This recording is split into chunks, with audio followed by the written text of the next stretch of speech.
Sur le site du ministère de la Justice, des centaines de nouvelles pages qui bien souvent ne mènent à rien ou à des documents aux noms masqués et au passage caviardés.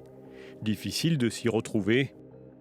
À la page 116, une vidéo qui montrerait Jeffrey Epstein dans sa cellule en 2019 y figure, mais elle est en réalité générée par ordinateur. Certains documents issus de l'enquête menée par les autorités américaines sur le businessman et pédocriminel évoquent des vols de Donald Trump en jet privé avec Epstein dans les années 90.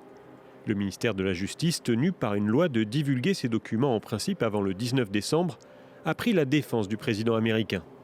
Certains de ces documents contiennent des allégations mensongères et sensationnalistes à l'encontre du président Trump, transmises au FBI juste avant l'élection de 2020. Soyons clairs, ces allégations sont infondées et fausses.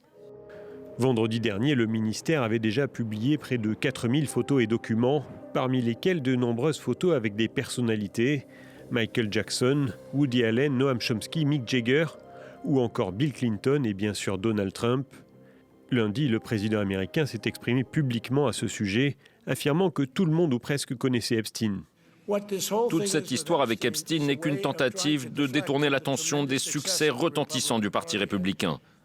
Beaucoup de gens sont furieux que des photos soient publiées de personnes qui n'avaient absolument rien à voir avec Epstein, mais elles figurent sur une photo avec lui parce qu'il était à une soirée et on ruine la réputation de quelqu'un.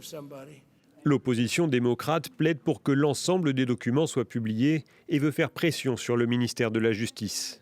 Ils doivent des explications au Congrès et au public américain pour chaque passage caviardé. Là où certains espéraient que ces divulgations fassent la lumière sur l'entourage du prédateur sexuel, la publication au compte-gouttes par le ministère de la Justice renforce pour l'heure la confusion.